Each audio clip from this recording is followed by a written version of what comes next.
Gaussian divergence theorem. और ये बड़ा इंपॉर्टेंट है। इसमें बेसिकली क्या है कि ये एक टूल है। It is used to convert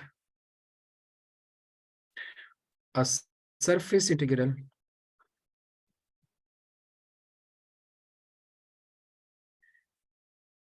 into volume integral.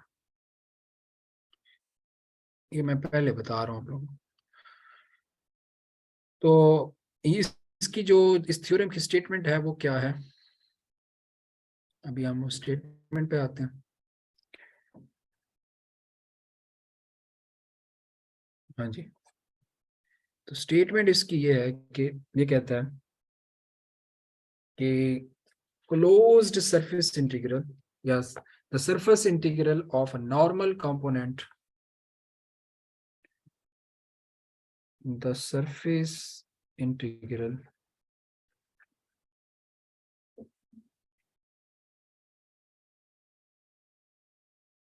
of the normal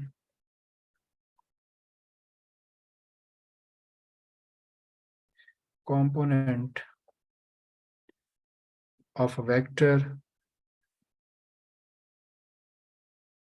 over a closed surface is equal to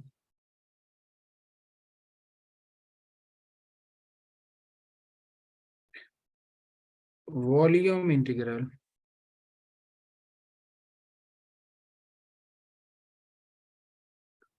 of divergence of the vector function over the volume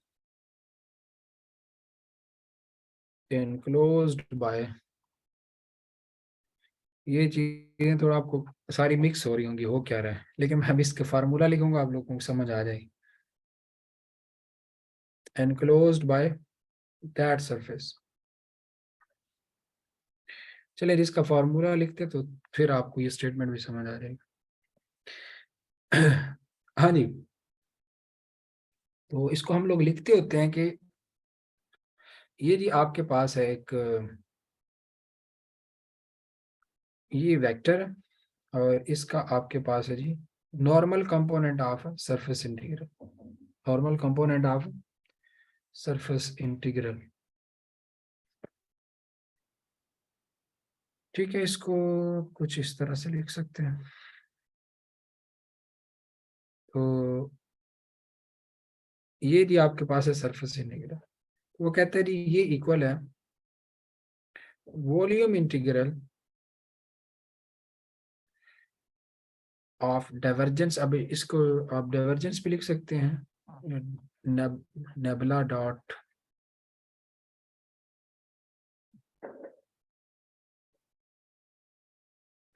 divergence of V, उसका क्या है volume integral, ये साथ D we आ जाएगी। तो ये इसके equal होता है। इसकी स्टेटमेंट जो है ना एक आसान भी है। ये वाली जो स्टेटमेंट है ना ये थोड़ी सी टफ है, मैं आसान वाली लिख देता हूँ। आज आसान वाली जो थोड़ी सी है वो क्या है, surface integral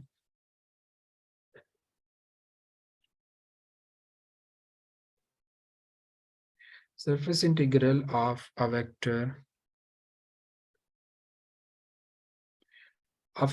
function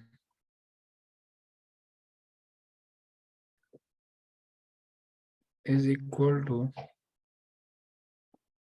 divergence of that vector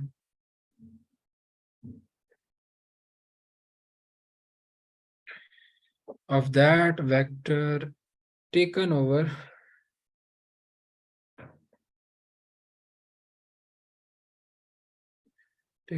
over volume enclosed by that surface।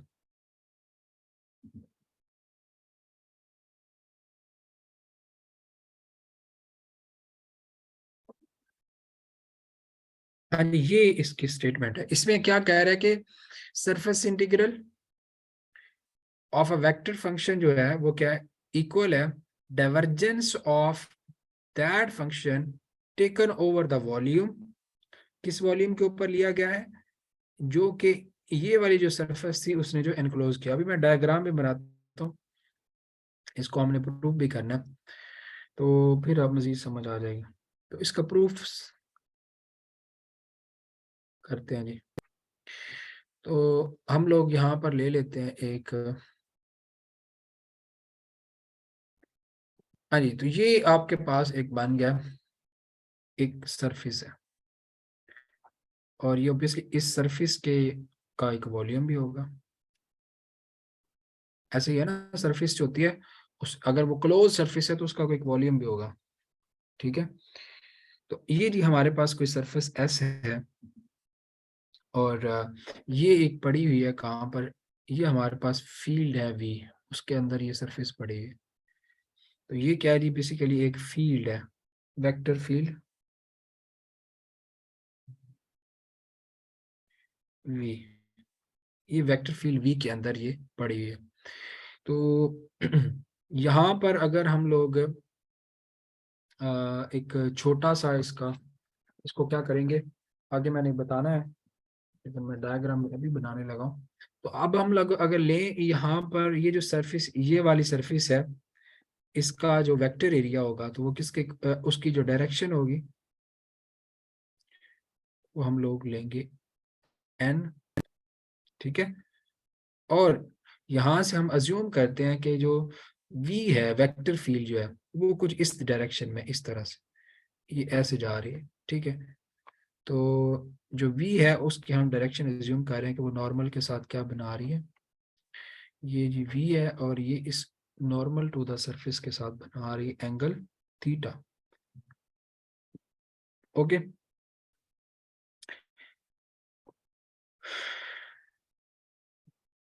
तो साथ ही हम लोग क्या करेंगे, इस सरफेस को छोटे छोटे एलिमेंट्स में डिवाइड कर देंगे। हम एज्यूम करते हैं कि उनमें से एक एलिमेंट ये है।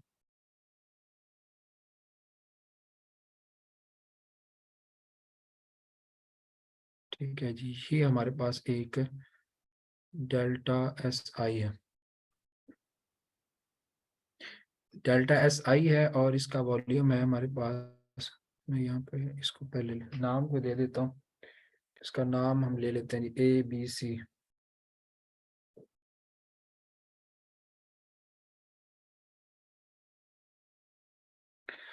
हाँ जी, तो इसका नाम हम क्या देने लगे जी, ए बी सी डी, और इसका जी जो वॉल्यूम है D S I, surface area जो है वो डी एस आई है, डेल्टा एस आई, और वॉल्यूम क्या है, डेल्टा वी आई इसका ही है। चलेंगे हम इसकी अब थ्योरी लिखते हैं। Consider a surface S of volume, अच्छा इसका वॉल्यूम जो है ना वो वी है, of volume we placed in a vector field, in a vector field v। ठीक है, सच दैट,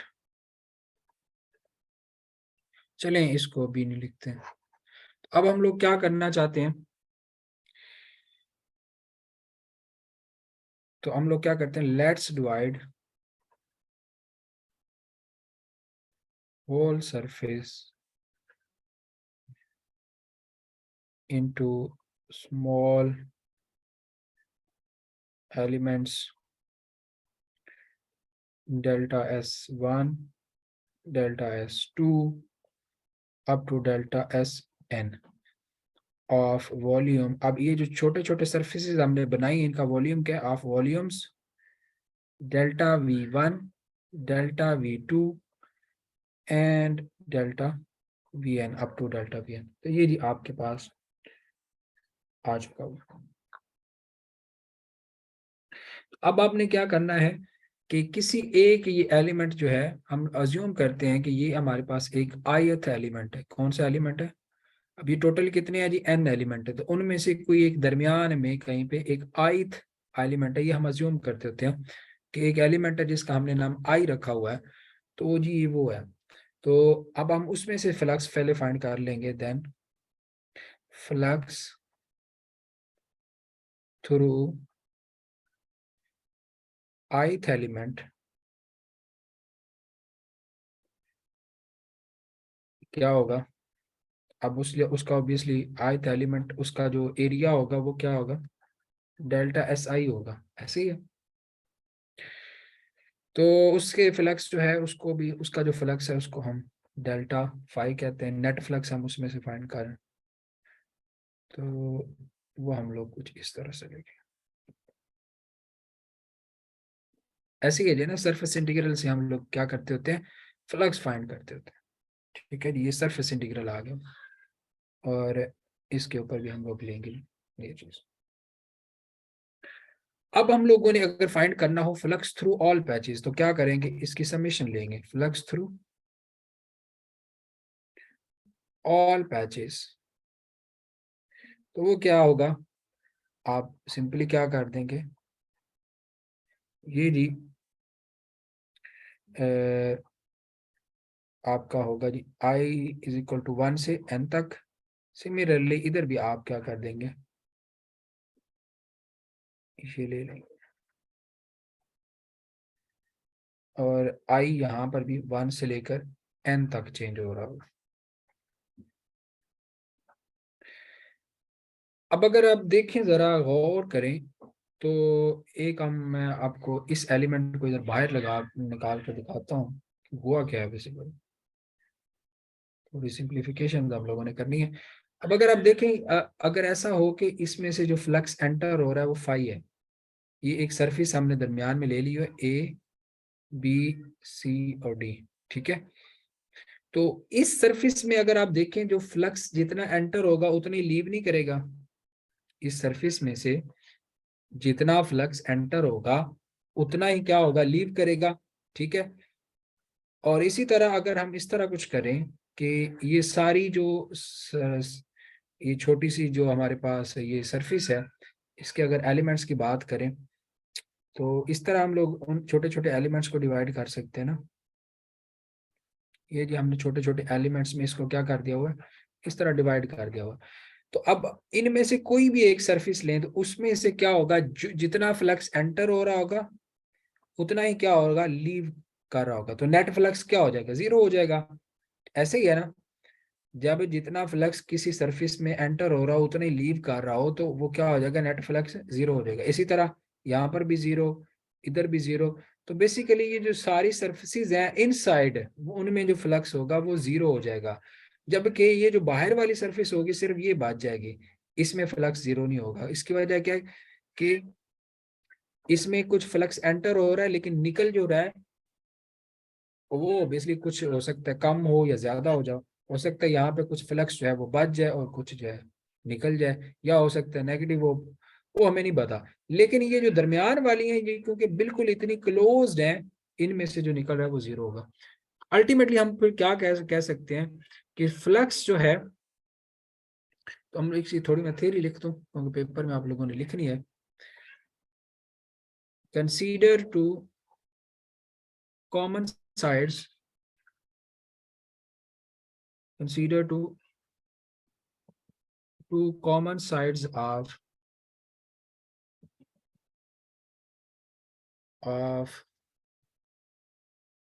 an element। कोई एक एलिमेंट है, element A B C D, flux entering through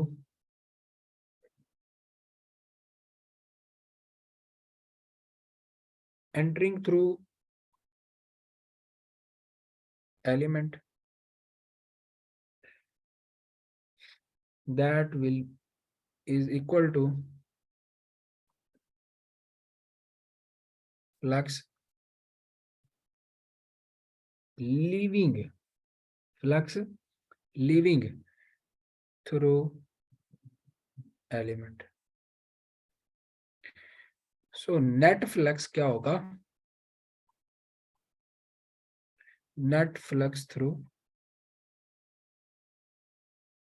element is through side is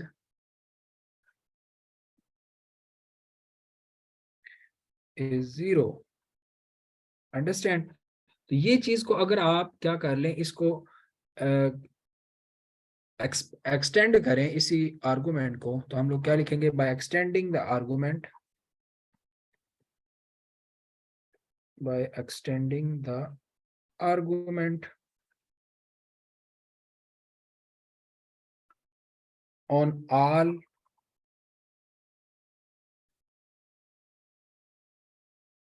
elements, तो हम लोग क्या कह सकते हैं? Net flux through all elements, through all elements क्या है?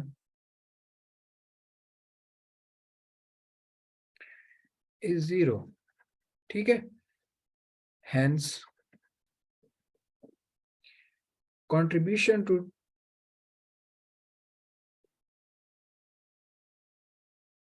contribution to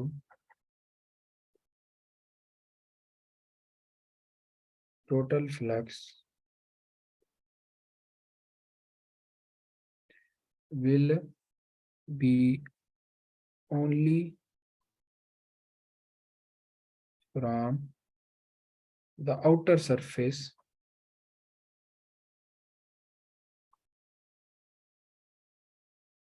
S, यानी बाहर वाली जो सरफेस है S, वहां से सिर्फ फ्लक्स का जो कंट्रीब्यूशन हो सकती है। तो ओवरऑल नहीं, तो हम लोग फिर क्या कह सकते हैं कि ये जो हमने लिखा हुआ है, ये जो चीज ऊपर हमने लिखी थी, तो हम लोग इसको फिर अज्यूम कर सकते हैं कि ये जो टोटल फ्लक्स है दरमियान में तो जीरो है, तो फिर ये किसके इक्वल होना चाहिए? बेसिकली जो सरफेस के अंदर से फ्लक्स गुजर रहा है उसके ऊपर। मतलब क्या कि ये जो समेशन है ये किसके इक्वल है? होल सरफेस इंटीग्रल के इक्वल है। ठीक है, तो जी ये आप लिख सकते हैं, ये होल सरफेस के इक्वल है। अंडरस्टैंड? यहाँ तक वो क्वेश्चन है तो आप लोग पूछ सकते हैं। ये मजीद थोड़ा इस पे आप गौर करेंगे, थोड़ी अपना जो है लॉजिक यूज करेंगे तो मजीद आपको समझ आ जाएगी। अगर फिर भी कोई इशू है तो आप लोग पूछ सकते हैं। अब आप क्या करें? मल्टीप्लाई करें, multiply and divide by delta vi on left hand side. ठीक है, लेफ्ट हैंड साइड पे आप ऐसा कर लें, तो वो करेंगे तो ये कुछ इस तरह से बन जाएगा।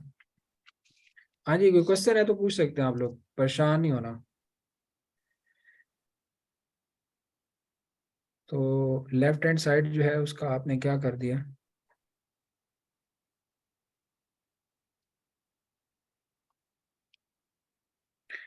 इसको आपने मल्टीप्लाई कर दिया है डेल्टा वी आई से, और इसको डिवाइड भी कर दिया है डेल्टा वी आई से। ये चीज एज इट ही रहेगी।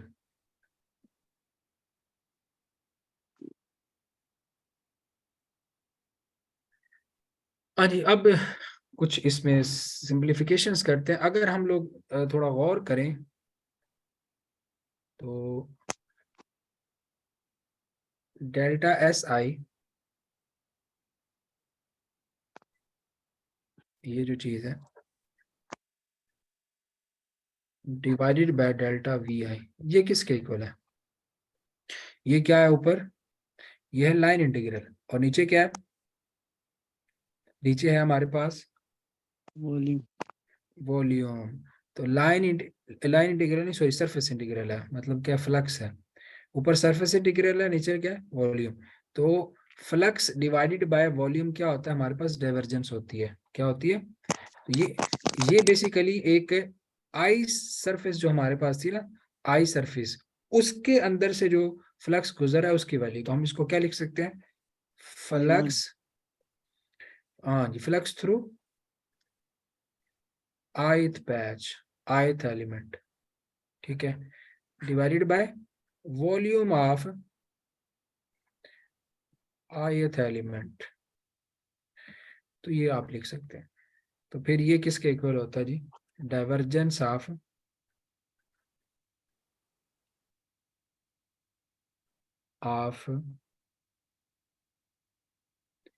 ith element. इसको हम फिर क्या लिख सकते हैं? div ऑफ, ये जी आप इसको लिख सकते हैं। तो फिर उसकी जगह यहाँ पर ये जो इतनी सी चीज है, ये जो चीज है, इसकी जगह आप क्या लिख सकते हैं? ये। ओके, वो मैं भी लिखने लगा हूँ, तो आप लोगों को, तो उसकी जगह मैं जब लिखूंगा तो ये इस तरह से कुछ बन जाएगा, 1 से n।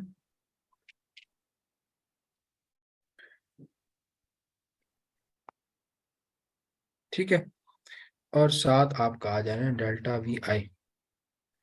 मैंने अब क्या किया है, इस सारी की जगह पे डाइवर्जेंस ऑफ वी आई लिख दिया और ये साथ आपका डेल्टा वी आई आ गया।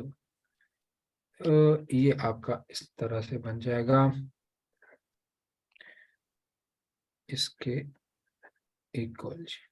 अब ये चीज किसके इक्वल है? अगर आप लाइन गौर करें, इंटीग्रल, क्या आप कह रहे हैं? ये बेसिकली वॉल्यूम है, लाइन इसको ना थोड़ा सा हम लोग डिस्टिंग्विश कर लेते हैं आप लोगों के लिए ना। ये जो वॉल्यूम होंगे ना, इनके ऊपर हम लोग बार लगा लेते हैं। ठीक है, जितने भी वॉल्यूम होंगे उनके ऊपर क्या लगी होगी? वॉल्यूम के ऊपर बार लगी होगी। ठीक है, यहाँ पर भी बार लगा देते हैं। जबकि जो ये v है, ये क्या है? उस वेक्टर फंक्शन की वॉल्यूम। वैल्यू है। उस वेक्टर फंक्शन की क्या है? वैल्यू है। हाँ जी, तो अब हम लोग करने लगे हैं ये चीज। तो इसके साथ इसके ऊपर भी, ये भी वॉल्यूम है, इसके ऊपर भी बार आ जाएगी। इसी तरह ये भी वॉल्यूम है, और बाकी जो है चीजें, तो यहाँ पर भी क्या होगा? इसके ऊपर भी हम लोग लगा लेते हैं बार।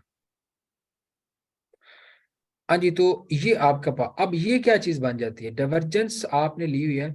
जब डाइवर्जेंस को बेसिकली ये एक डाइवर्जेंस ओवर वॉल्यूम लिया हुआ, तो इसको आप लिख सकते हैं कुछ इस तरह से। अच्छा, इसको हमने ये कैसे लिखा है ये भी आपको बता दूं थोड़ा सा। हाँ जी, हम सपोज करते हैं लेट, जो हमने एलिमेंट्स को डिवाइड किया हुआ है ना, हम कहते हैं कि वो इतने छोटे एलिमेंट्स हैं कि वो उनकी तादाद इन्फिनिटी को पहुंच रही है। उनकी तादाद क्या है? इन्फिनिटी को पहुंच रही है। तो फिर क्या होगा उस केस में? ये जो डेल्टा होता है ना, ये डी के अप्रोचेस कर जाता है, और सिग्मा जो होता है ये अप्रोच कर जाता है इंटीग्रल को। क्लियर है? तो ये आर्गुमेंट है इसका, ये आप लिखेंगे तो फिर ये बन जाएगा इस तरह से, divergence of v over volume dv, साथ आ जाना s। तो ये हमने शुरू में लिखा था, तो ये प्रूव हो गया डाइवर्जेंस थ्योरम। क्लियर है?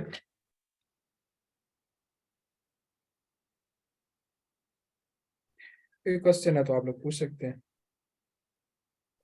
नहीं तो ये हमारा लास्ट टॉपिक था। एक टॉपिक रहता है स्टोक्स थ्योरम इस चैप्टर का, वो हम लोग इंशाल्लाह नेक्स्ट लेक्चर के साथ करेंगे।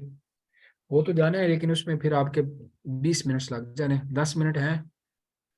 तो अगर आप चाहते हैं तो अभी कर लेते हैं। नहीं सर, कल क्या ख्याल करेंगे है? सर। सर ये लास्ट में ये जो डीवी है, हाँ जी, ये आपने वहाँ पे लाइन वो किया हुआ है, वो क्या चीज़ है अभी? ये वॉल्यूम है। डाइवर्जेंस तो, अच्छा, तो यहाँ ये पे आपने कट डाइवर्जेंस ऑफ लगाया हुआ वेक्टर वी। है। नहीं नहीं, मैं बेसिकली, सुने सुने, एक बात सुने, एक बात सुने। वेक्टर जो है ना, ये है वी को मैंने वेक्टर रिप्रेजेंट किया हुआ। ठीक है, जबकि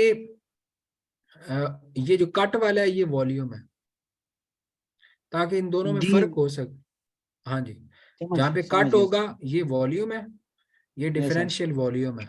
ठीक है, यस। जबकि ये क्या है? ये फंक्शन है। तो मैंने थोड़ा रैप इसको थोड़ा सा ना उससे डिफरेंशिएट करने के लिए किया, इसके ऊपर भी कट लगा लेते हैं ताकि आप लोगों को जो है ना इसमें इशू ना है। ये भी कट है। ओके जी।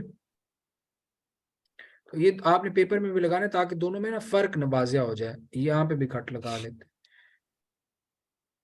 ऑलमोस्ट मैंने सब पे लगा लिया होगा, कहीं पे आपको लगे तो फिर आपने खुद लगाना। ये तो ये क्या है, जहाँ जहाँ जिसके ऊपर कट नहीं लगा हुआ ये है वेक्टर है, और ये वॉल्यूम है। वेक्टर। एनी क्वेश्चंस जी? यार ये थोड़ा मुश्किल है, लेकिन इसके लिए थोड़ा प्रैक्टिस करनी पड़ेगी। हाँ ये थोड़ा सा आपको करना पड़ेगा, लेकिन ये बड़ा इंपॉर्टेंट है, पेपर में कई दफा आया हुआ है गाजियन। इसका प्रूफ आ जाता होता है डायरेक्ट। अभी जो कल करवाना आगे जो एक और आता है ना स्टोक्स थ्योरम, वो भी बड़ा जी इंपॉर्टेंट सर। है। तो सर यहाँ पे